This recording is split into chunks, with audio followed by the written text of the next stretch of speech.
See you in Vegas in a huge comeback win. The San Francisco 49ers rallying to defeat the Detroit Lions last night, setting up a matchup between defending Super Bowl champs, the Kansas City Chiefs, for Super Bowl 58 in 2 weeks in, yes, Vegas. Joining us right now is Patrick Reich, director of the sports business program at WashU St. Louis. He's the CEO of Sports Impact and a Forbes.com contributor. Good morning to you.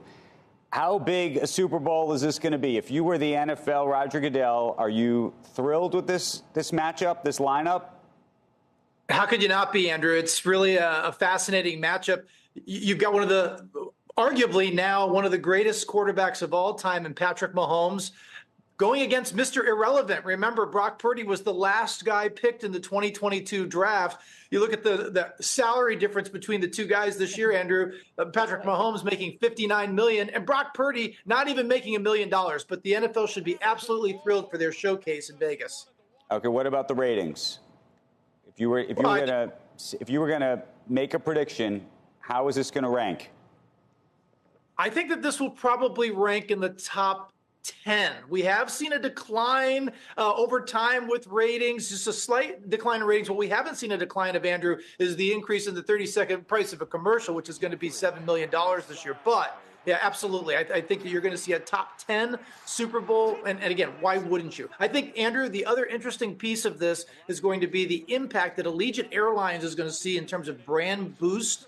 Obviously, when you host a Super Bowl, Hive Enterprises in Los Angeles, they've done studies on this. 2 to 5 minutes of exposure during the Super Bowl is what the brand name partner of a stadium usually gets, but they're going to get probably over 500 minutes of exposure in the week leading up to the Super Bowl because of all the pre-game coverage on the ESPNs, the NFL networks, and the like.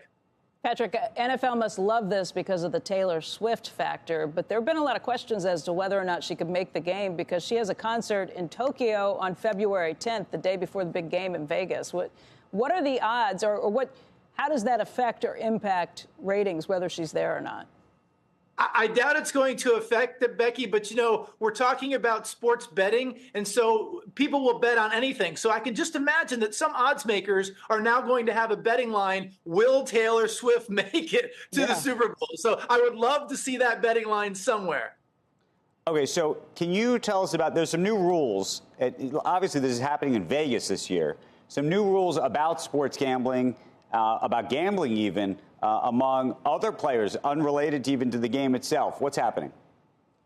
Well, I mean, look, Andrew, ultimately, even though there's been more engagement, more company or more everyone's gambling more, but you still have to be concerned about the integrity of the sport. So every league is cracking down on what the players can and can't do. And they obviously want to be very restrictive because you don't want to give this impression that, okay, if everyone else and more states are legalizing gambling and the engagement is greater, that can't seep into what the players are doing, because the last thing that any of these leagues want, including Roger Goodell, is compromising the integrity of these games. So I am all for being extremely strict in penalizing players that cross that line. So they can't even play the slots, though, apparently. Well, again, you gotta crack down, and so I have no problem with the NFL and other leagues doing this. What do you think the implications of this Keyshawn story are going to be, by the way? And he, of course, has been arrested for effectively gambling, potentially on his own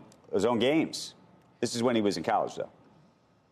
Well, again, you think that when this is brought to light, you would expect that this would have a stick effect on other players to make sure that there are penalties, there are consequences. It reminds me, Andrew, a little bit of name, image, and likeness. It seemed to be the wild, wild west the first few years. We're starting to see some schools get penalized and their collectives penalized for being too aggressive. So perhaps that's going to calm things down there. Hopefully, this is going to have a positive effect on curbing players' behavior.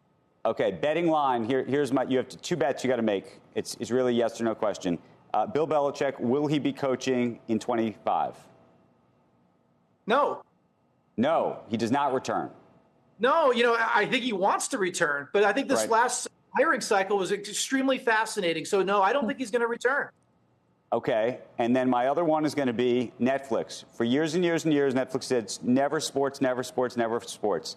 And they've slowly crept closer and closer to sports, most recently with last week getting into World Wrestling Entertainment, which, of course, they say is entertainment, not sports. When does Netflix actually get into real sports? And given the scale that Netflix has, it's the only one that actually can compete with linear. When do they get the Super Bowl? I don't know if they get the Super Bowl anytime soon, but if Apple's getting in with Major League Soccer, once this wave of TV deals expires, expect Netflix to be involved in the bidding on the next wave of these contracts when they're up.